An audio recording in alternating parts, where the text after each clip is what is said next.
ओम गणेशाय नमः। ओम नमः शिवाय।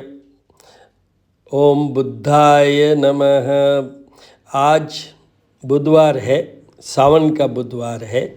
तो देखिए, मैं कहता आ रहा हूँ कि सावन में भगवान शिव की पूजा का मेन विधान है, पर खाली शिव की पूजा का ही मेन विधान नहीं है, उनके साथ में पूरा शिव परिवार का है।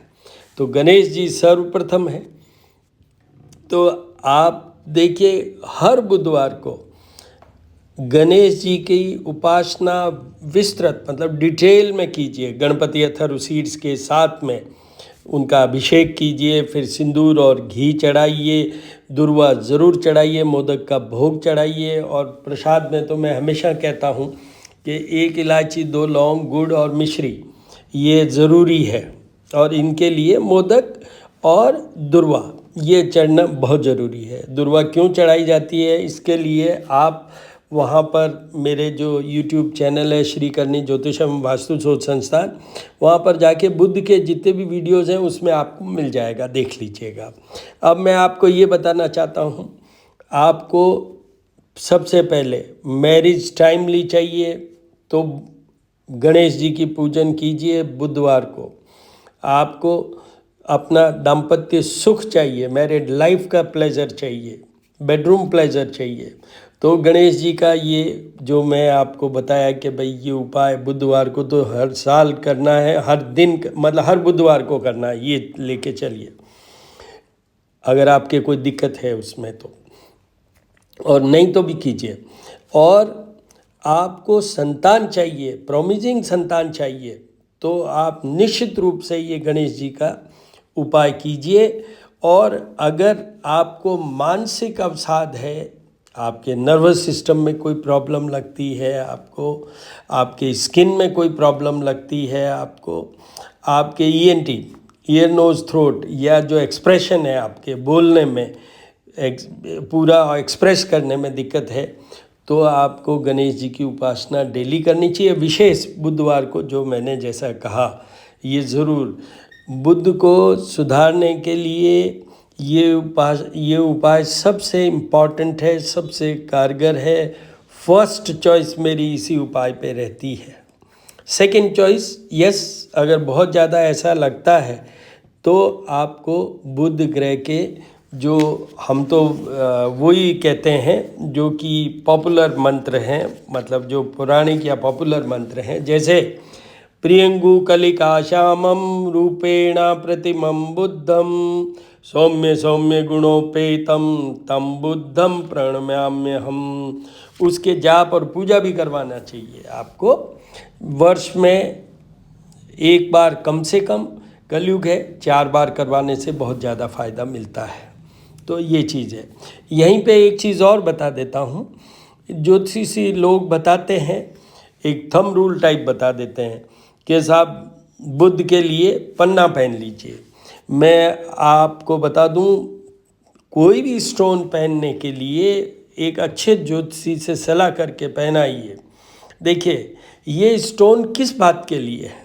ये स्टोन है to give the strength, energy from that particular planet through these stones, मतलब वो वहाँ पर प्रभाव ज़्यादा डाल पाते हैं इस पत्थर के द्वारा, इस स्टोन के द्वारा, इस नगीने के द्वारा। तो अगर बुध 8th हाउस में प्लेस्ड है, बुध अगर 6th हाउस में प्लेस्ड है आपकी जन्म कुंडली में, बुध अगर 12th हाउस में प्लेस्ड है, तो उसमें वो पन्ना पहनने की बिल्कुल ज़रूरत नहीं है। उसकी जगह जो ये उपाय हैं वो करने की ज़रूरत है। अब देखिए, डायरेक्ट वे में बात करूं तो stones are not for correcting the planet.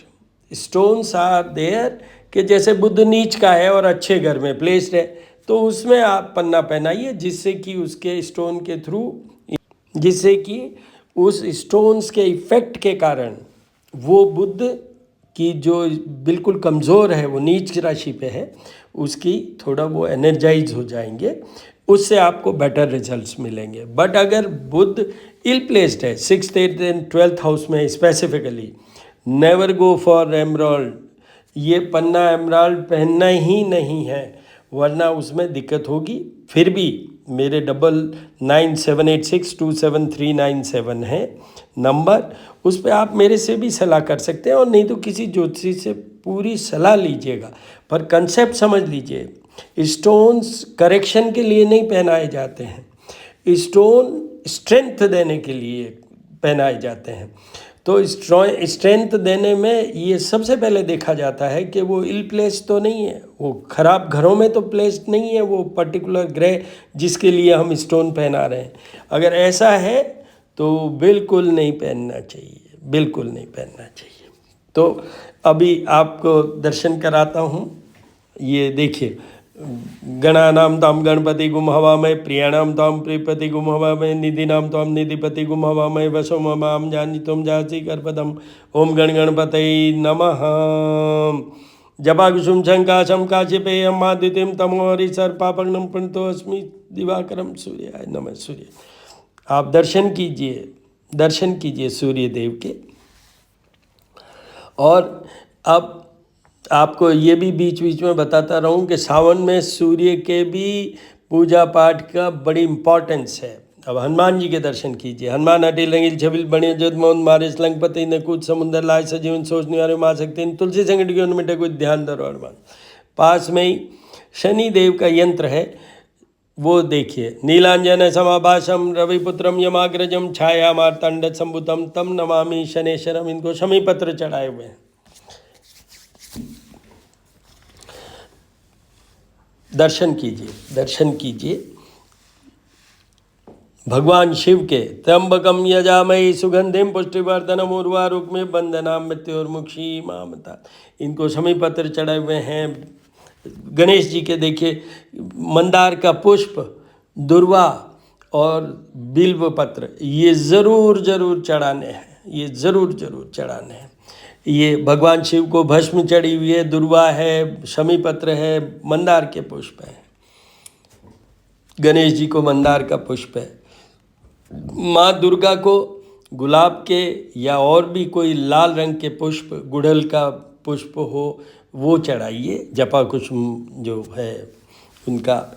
और सरस्वती जी के दर्शन कीजिए। ओम ऐं सरस्वती नमः। अन्नपूर्णा, अन्नपूर्णे सदा पुण्य शंकर प्राण वल्लभे ज्ञान वैराग्य सिद्ध्यर्थम भिक्षाम देहि माँ पार्वती।